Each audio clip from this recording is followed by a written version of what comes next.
Здравствуйте. Ну, я хотел бы поздравить Баира с хорошим начинанием, то есть успехов, как говорится, в начинании. Это очень важно, особенно в Южной Корее. То есть я давно говорил о том, что бурятам в Южной Корее нужно объединяться, во-первых, для защиты профессиональных, да, финансовых интересов. Во-вторых, действительно, для того, чтобы получить лоббистские возможности, да. Потому что, безусловно, вот многие буряты страдают именно из-за бесправного положения своего в виде мигрантов, нелегальных мигрантов в Южной Корее. Это уже давно тема назрела такая. Ну вот можно порадоваться за бурят Южной Кореи в том, что они в виде и в лице Баира, ну, режиссера Баира Бурята, я так вот позволю себе назвать, значит, что это, ну, действительно хорошее начинание. Надеюсь, что там пассионарные буряты тоже найдутся, будут участвовать, в том числе граждане Южной Кореи. И это очень важное начинание. И потом, я думаю, что такие организации буряты должны создавать вообще по всему миру, в том числе в Соединенных Штатах Америки. Я вот неоднократно призывал Ренчина Гамбоева начать, значит, двигаться в этом направлении. Эржену Флейц, который в Майами находится. Но не все так, как говорится, легко это сделать. Вот, например, я здесь нахожусь в Польше, и здесь есть тоже определенные подводные камни, в том числе с моим статусом, значит, но я в процессе уже как бы написания и так далее. Здесь в Польше тоже организую правозащитную организацию, которая будет помогать противникам войны, помогать бурятским националистам, помогать тем, кто серьезный вклад делает в независимость нашей республики, нашего народа от Русской империи. И будем в этом направлении двигаться, несмотря на, значит, противодействие со стороны русских оппозиционеров, всяких псевдоправозащитников, которые здесь тоже в Варшаве находятся. Вы знаете, о ком я говорю. И, соответственно, ну, это такая нетривиальная, скажем, задача. Однако такое, как бы, ну, такая просьба, что ли, совет тем, кто организовывает подобные, значит, движения, фонды, некоммерческие организации, да, помогать другим бурятам тоже по Европе создавать, защищать свои профессиональные, в первую очередь, интересы, да, потом национальные, безусловно. То есть, почему? Потому что, ну, это способствует вообще в целом росту самосознания бурятской нации. Я вообще, в принципе, приветствую существование различных бурятских организаций. И вот антивоенное движение, как мы знаем, привело к созданию нескольких фондов. Но, к сожалению, почему-то вот эти фонды сейчас не особо активны, я вижу. И возвращаясь к теме нашей дискуссионной площадки, вот сейчас как раз появилось видео с вот этим бывшим послом Израиля в России, да, которое там демонизирует бурят. В общем-то, ну вот этот информационный повод нужно, конечно, использовать для того, чтобы выставить, ну, во-первых, противодействие подобным заявлениям, да, а во-вторых, ну, в Израиле также большая диаспора бурят находится, и тамошним бурятам, которые находятся в Израиле, которые не зетошники, не ватники, им нужно тоже выходить, значит, с идеей создания или с идеей ответвления вашей организации, в том числе туда, на Израиль, для того, чтобы, ну, упростить, так скажем,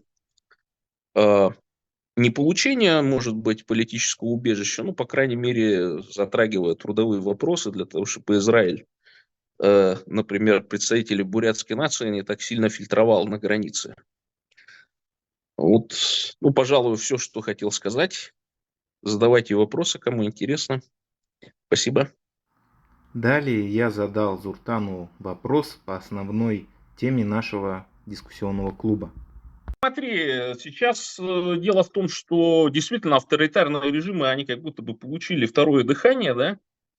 Почему? Потому что они начали, то есть если до того, как Путин напал на Украину, авторитарные режимы, они были обособлены, то теперь вот Путин, да, и судя по заявлениям, опять же, вот этих лидеров маленьких авторитарных государств, Вот сейчас последнее заявление там представителя Хамаса, что они там внимательно Путина слушают, значит, визит непосредственно диктатора Ким Чен Ына, да, в Россию, и там, по-видимому, кулуарно они там договаривались больше о том, чтобы представители, ну, так бы, северокорейских трудовых резервов в России начали работать, да, то есть денонсация, опять же, России, значит, декларации, которую она в свое время в 1996 году подписала, ну, это все говорит о том, что авторитарные режимы, они вот в лице вот этой путинской России начинают приобретать как бы своего лидера, такого неформального клуба.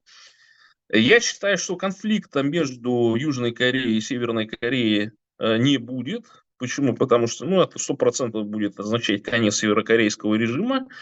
Но я читал статью о том, что южные корейцы вот опасаются именно вот внезапного нападения, да, такого же террористического, которое вот совершил Хамас, потому что, ну, как мы знаем, там еще с 50-х, 60-х годов северные корейцы там копали какие-то туннели там и все прочее, то есть у них есть такая возможность, значит, совершить террористическое нападение, да, то есть не военное, а именно террористическую акцию. Конечно, южные корейцы этого опасаются, но военные базы в Южной Корее американские, они никуда не деваются, да. Шестой там Тихоокеанский флот американский тоже никуда не девается. И вот поэтому один из, значит, лидеров, так скажем, бурятской независимости, вот Аян БНД, он декларирует о том, что первым шагом после обретения независимости Бурятии нужно, значит, предоставлять место для военной базы США. То есть вот гарантом, так скажем, независимости и всего прочего является американская военная база. Нужно вот от этого исходить.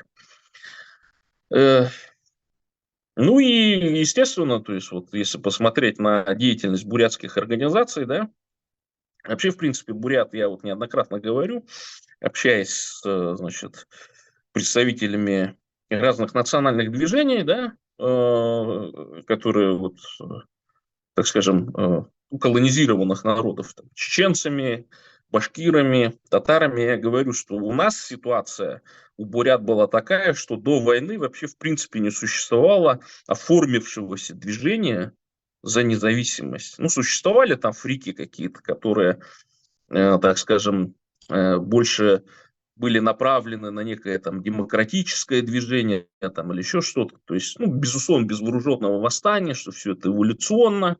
Действовали они там подпольно, большей частью они эмигрировали, естественно, да, то есть, ну, от их деятельности вообще никакого эффекта не было, за исключением там огромного количества постов на Бурятии.орг, форум такой был, деятельность их была не видна фактически.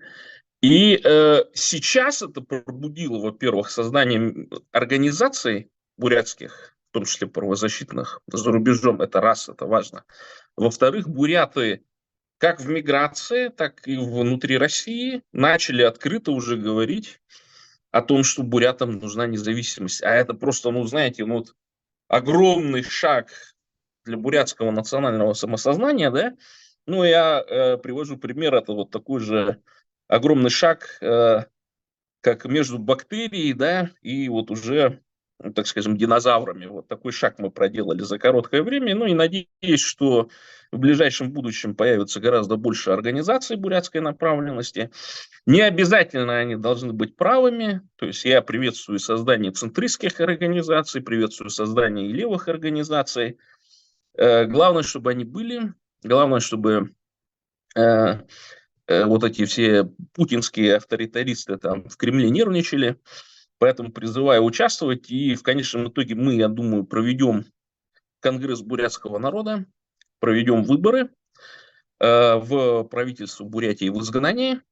И, наконец-то, консолидируем свои силы в области обретения бурятами независимости и суверенитета от Енисея до Амура.